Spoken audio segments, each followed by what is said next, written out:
이사범의 검도연구소의 이사범입니다. 오늘은 태격 발운영에 대한 개인적인 생각과 견해를 이야기해 보도록 하겠습니다. 우리가 기본적으로 밀어걷기를 하게 될 때에 왼발로 밀어서 앞으로 갑니다. 마찬가지로 오른발로 밀어서 뒤로 갑니다. 우리가 뛰어들 때, 타도를 할 때 왼발로 밀어서 앞으로 뛰어들게 됩니다. 그러면 이 논리로 말씀을 드리면 오른발로 밀어서 왼발로 태격을 해야 되는데 이것을 하시는 분들이 없습니다. 왜일까요? 그러면 태격을 오른발이 앞에 있을 때는 우리가 늘 익숙하듯이 이렇게 해왔던 것이 기본이라고 한다면 태격은 익숙치 않아서 오른발로 밀어서 왼발로 발굴림을 할 수 없다면 뒤로 간다는 개념에서 돌아서 뒤로 간다고 치면 지금 제 발이 왼발이 앞에 있다고 하는 것입니다. 자, 이렇게 돌면 오른발이 앞이죠. 앞으로 갈 거니까 뒤로 간다면 뒤쪽으로 간다고 하면 지금은 왼발이 앞에 있습니다. 자, 이런 합리적인 의심을 해보게 될 때에 우리가 흔히 코등이 싸움, 태격을 할 때는 왼발이 앞에 있는 것이 효과적이지 않을까 하는 합리적인 의심을 해보게 되는 것입니다. 그래서 나오는 머리, 대바다면도 마찬가지죠. 상대가 공격을 하기 위해 뒤로 몸을 뺀다면 거리가 확보가 된다면 여기서 왼발로 밀어서 우리가 익숙한 대로 오른발을 굴리면서 빠르게 타격을 할 수 있는, 마찬가지로 왼발로 밀어서 오른발을 밀면서 타격을 하면서 태격을 아주 간결하게 빠르게 예비 동작이 없이 할 수 있다는 것을 우리가 생각해 보게 되는 것입니다. 자, 그러면 태격 손목과 태격 허리는 좀 이상하지 않나라고 하는 생각을 하게 되는 것입니다. 자, 왼발이 앞에 있을 때에 오른발로 발을 굴려야 된다고 하는 그런 논리와 개념을 갖다 보면 항상 뭔가 어떤 갖춰진 틀에 얽매이게 되는 것입니다. 우리가 태격을 할 수 있는 이 공간은 근간입니다. 가까운 거리라고 하는 것입니다. 굳이 뛰어들지 않아도 격자가 가능한 그런 거리에 있으며 중단세가 아닌 칼을 들고 있다고 하는 것입니다. 마치 칼끝이 들렸다고 하는 것은 좌상단과 지금 마찬가지 거리입니다. 자, 여기서 칼만 내렸을 뿐입니다. 무상단도 있습니다. 하지만 많은 분들이 좌상단을 수련하는 이유가 뭘까요? 공격하기에도 용이하고 여러 가지 장점이 있기 때문에 그렇다고 생각이 되어집니다. 좌상단을 수련하시는 분들이나 여기도를 수련하시는 분들은 오른발로, 지금 제가 말씀드린 대로 오른발로 밀어서 왼발로 굴리면서 타격을 하기도 하십니다. 늘 많이 숙련이 돼 있기 때문에. 그러나 중단, 1도를 가지고 1도나 중단을 가지고 수련하시는 분들은 왼발로 발굴림을 한다. 오른발로 밀어주고 왼발로 발굴림 하는 것이 익숙치가 않으실 겁니다.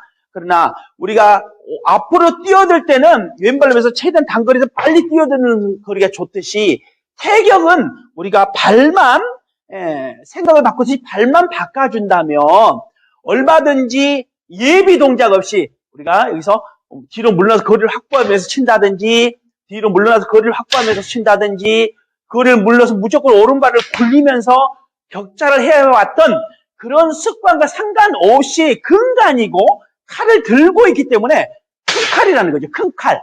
칼을 작게 쓰는 게 아니라 칼을 들고 있기 때문에 상당히 큰 칼이고 근간이면 우리가 멀리서는 뛰어들어서 머리를 치지만 만약에 근간에 있으면 얼마든지 큰 칼로 발을 굴리지 않고도 강한 타격, 중심이 바르게 서서 강한 타격을 할 수 있고 손목도 마찬가지고 허리도 마찬가지겠죠. 근간이라면 얼마든지 강한 타격을 몸의 중심이 흐트러짐 없이 강한 타격을 하는 것을 우리가 예를 들어서 집단배기를 보시면 그렇게 여러분 이해가 빠르실 겁니다.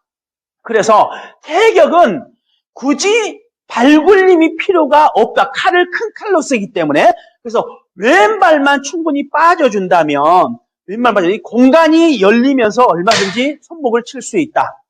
굳이 발굴림을 우리가 여기서 발굴림을 해야 된다는 개념보다는 공간을 칠 수 있다. 허리도 마찬가지겠죠. 그대로 허리를 칠 수 있다. 자, 그러면 태격에서 중심이 왼손에 있으면 머리도 그대로 맨 얼굴치기죠. 뭐 이게 앞담화를 치는 건 아니죠. 그러나 머리 칠 수 있고 왼손이 중심에 있으면 자기 단전 앞에 있습니다. 자, 마찬가지로 왼발만 빼주면 손목도 자기 단전 앞에서 강한 타격을 할 수 있고요. 허리도 타격을 할 수 있다. 왼발을 빼주면 본인에게 약간 반신세가 되죠. 우리가 왼발이 앞에 있다 보면 왼발을 뒤로 빼주면 약간 반신세가 되기가 쉽습니다. 반신세가 소도처럼. 그러면 당연히 내 중심이 약간 틀어지면서 여기가 중심에서 여기서 손목도 칠 수 있고 허리도 칠 수 있다. 그리고 나갈 때는 자연스럽게 보통 걷기로 나갈 수 있다. 우리가 허리 칠 번에 도하고 보통 걷기로 나가듯이 태격도 보통 걷기로 자연스럽게 나갈 수 있다. 이런 부분을 여러분들에게 설명을 드려봅니다. 그래서 여러분들 축구 선수가 공격수가 오른발을 잘 쓰는 선수가 있고 왼발을 잘 쓰는 선수가 있습니다. 하지만 더 효과적인 사람은 누굴까요? 양발을 다 쓰는 선수가 효과가 좋겠죠. 아무래도 득점 확률도 많겠고, 마찬가지로 검도가 꼭 오른발이 앞에 있어야 된다라는 고정관념을 우리가 버리고 양발이 두 발이 자유로워지게 될 때에 우리가 바로서 중심 검도를 할 수 있고 우리가 여러 가지 칼에서 칼과 내 몸이 하나가 될 수 있는 우리가 그런 경지에 이를 수 있지 않을까 하는 생각을 해보게 됩니다. 예를 들어서 조금 간략하게 설명을 드리면 유격격자에서 연격을 하는 사람은 밀어걷기로 상대를 밀고 가면서 계속 타격을 하겠지만 받아주는 입장에서는 오른발이 앞에 있을 수도 있고 왼발이 앞에 있을 수도 있는 것입니다. 칠 수 있고 말고 칠 수 있고 칠 수 있는 것입니다. 마찬가지로 가고 중단. 마찬가지로 우리 이 태격을 받아주는 입장에서는 코둥이 싸움을 지금 하는 거나 마찬가지거든요.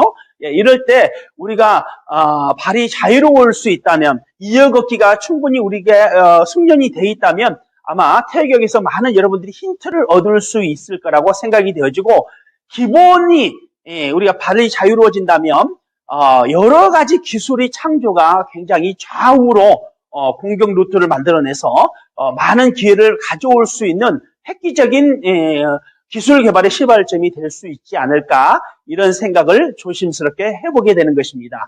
여러분 기본에 충실하시고 기본을 중시하시되 왜 이것이 기본인가를 살펴보고 우리가 그것을 기본이 왜 기본인가를 설명할 수 있을 때에 진정한 기본이지 무조건 이렇게 해왔으니까 옛날부터 그랬으니까 라고 하는데 너무 얽매여 버리면 우리가 자기 발전을 가져올 수 없고 검도가 더 발전될 수가 없다는 점을 우리가 생각하게 되는 것입니다. 항상 연구하는 자세로 발전하시고 강한 검도를 추구하시는 여러분들이 되시기를 바랍니다. 감사합니다.